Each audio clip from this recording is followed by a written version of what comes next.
Hello everyone, welcome back to another video here on Play on GAA. My name is Seamus Brady, and in this video I am going to be running through the All-Ireland quarter-final of the Camogie Championships of 2022 between Waterford and Limerick. Waterford finally breaking their quarter-final voodoo, their quarter-final curse, and beating Limerick with an absolutely amazing first half performance. They went in at halftime 2-15 to 1-6 up against Limerick and went on to win the game by 3-16 to 1-12. They had 8 different scorers in the first half and really put the game to bed in the first half. Limerick couldn't really catch up with that, and they did indeed finish the game with 13 players. I'm going to get into the full match review, but before I do, please like, subscribe, share, comment. It really helps us out. And yeah, let's crack on with this. So there's another video on the channel, a full match review of the Kilkenny-Dublin game. Kilkenny won that by 224 to 111. Miriam Walsh and Denise Gall massively to the fore there for Kilkenny. But this one is now about Waterford-Limerick. Again, Waterford have a duo that can really match Kilkenny's duo. I mean, Beth Carton and Niamh Rockett are as good a pair as you will find in the country. I mean, just that one play in the first half, Beth Carton's pass to Niamh Rockett for that point, just absolutely unbelievable the way she managed to switch the play over to Rockett, right into the paw and over the back. Fantastic score and fantastic chemistry between the two of them. Beth Carton hit a goal and 7 for Waterford on the day. Iona Heffernan, Lorraine Bray, Abby Flynn, they were all magnificent for Waterford, and Rockett as well.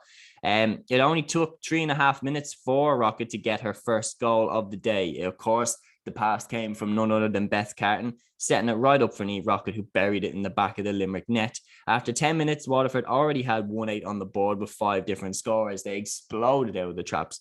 Limerick responded well enough to that with a goal from Rebecca DeLee, but Waterford responded and absolutely shut down any hint of a comeback, with Beth Carton hitting her goal and 1-4 in total. And they went in at halftime by 2-15 to 1-6 in front. And on top of that, Sophie O'Callaghan was sent off for Limerick right on the stroke of halftime, and the game looked 100% done.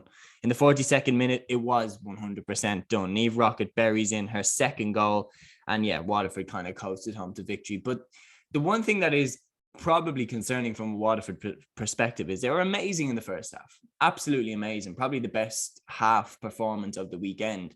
But they only scored 1-1 in the second half.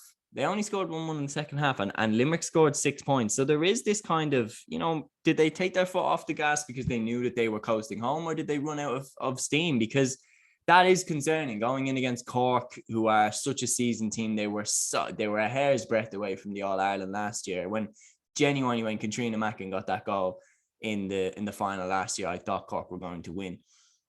So Waterford have to be on their game. Like, they really, really do. Cork are a different gravy than this Limerick team. And I don't mean that in any sort of disrespect to Limerick. They're a work in progress, but Cork are, they're more finished article. They're more of an All-Ireland contender. Waterford have broke their quarter-final voodoo, no doubt. Maybe they'll go and play with a bit of abandon against Cork, but they will need to be sharp throughout the entire game, not just in one half, because it's going to take 2 brilliant half performances to beat Cork, without doubt. I think, look, Limerick finishing with 13 players. Murren Creamer obviously sent off on a second yellow. They didn't help their cause at all. But I think, again, similar to the Dublin-Kilkenny game, I think, look, Waterford are just on a different level to Limerick right now.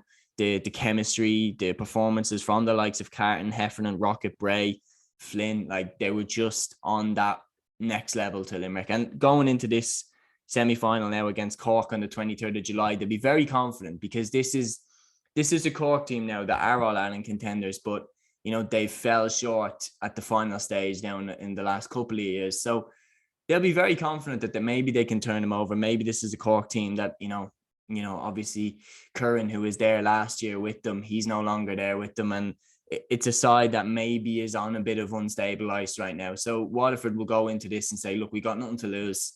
Let's just give this a rattle and see what happens. And with those forwards, with Carton, with Rockett, they can cause anyone problems, and they should back them to the hills.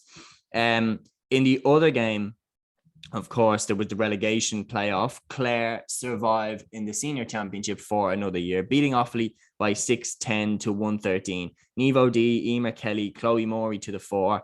They went in at halftime, 4 goals and 7 points to 5 points ahead of Offaly. Offaly fought back well, hitting 1-8 in the second half.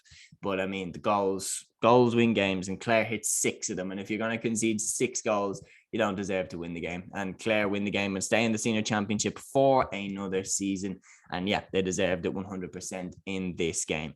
That is the match review here, guys, on Play on GAA. As I mentioned in the other video, there will be a full preview for both camogie semi-finals, Kilkenny versus Galway and Cork versus Waterford, both taking place on the 23rd of July. So make sure you are here to check them out. That's the video, guys. Until the next one, take care.